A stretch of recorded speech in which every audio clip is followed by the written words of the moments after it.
So it's our Artist of the Month, and this week is Matthew Heyse-Moore.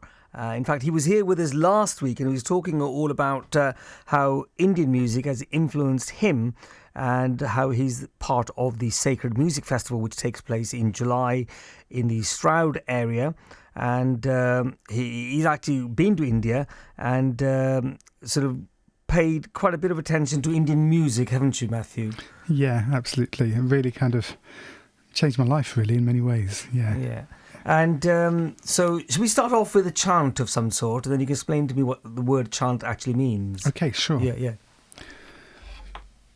And you've got an instrument with you as well, so tell me what the instrument is. So this is called a shruti box. Shruti box. So it's rather similar to the Indian harmonium, but it doesn't have a keyboard, and it's basically providing the drone. It's like a kind of mini portable organ that I can hold here on my knee, made of wood. Yeah. It's got metal reeds, and it's making a kind of drone sound, which is the basis for the chant. La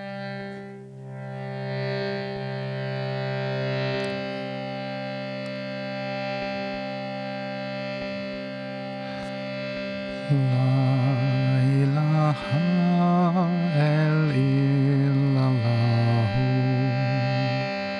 la ilaha illallahu, la ilaha illallahu, la ilaha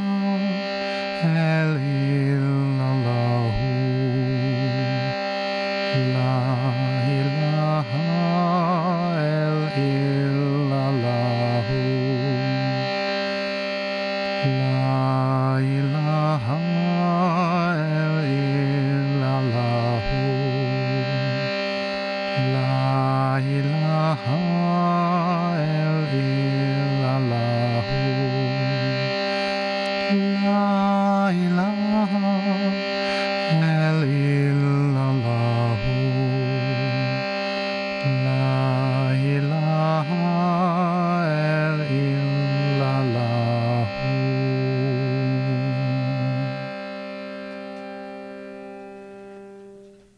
That chant sounds very Muslim.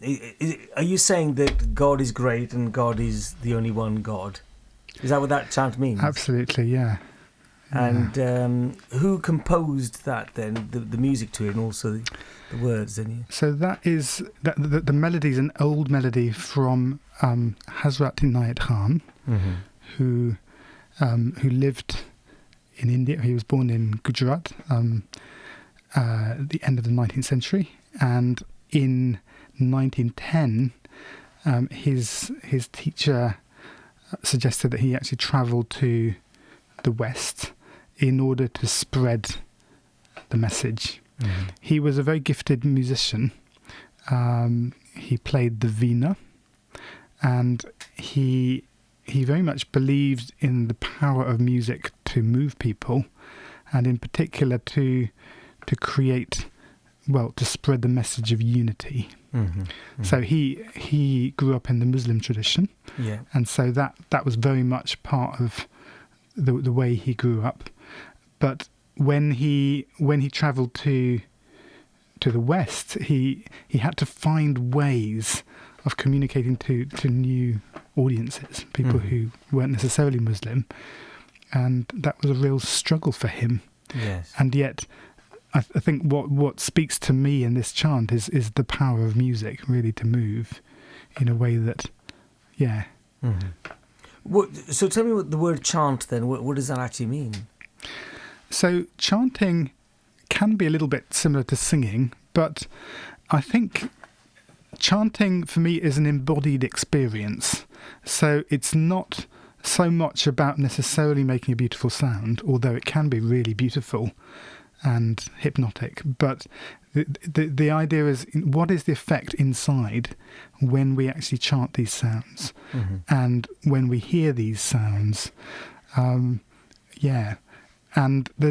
chant often has the quality of repetition, because the idea is that it's through repetition that the essence of something can really kind of enter into our bodies and our souls. Now you've got another chant for us then.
sky, sea and storm. Oh, this land in sacredness, earth and sky, sea and storm. Oh, this land in sacredness. Hey malama ika hey yo, hey malama ika hey yo, hey malama puno ika hey yo, hey.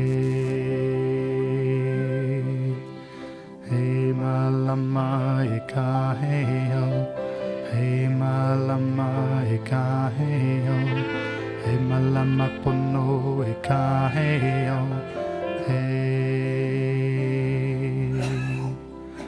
Earth and sky, sea and storm, hold this land in sacredness. Earth and sky, sea and storm, hold this land in sacredness. Malama ika hey yo, hey malama ika hey yo, hey malama puno ika hey yo, hey. Hey malama ika hey yo, hey malama ika hey yo, hey malama puno ika hey yo, hey. Earth and sky, sea and storm, hold this land in sacredness. Earth and sky, sea and storm, hold this land in sacredness. Hey malama ika hey yo, hey malama ika hey yo, hey malama puno ika hey yo, hey. Hey malama ika hey yo, hey malama ika hey yo, hey malama puno ika hey yo, hey.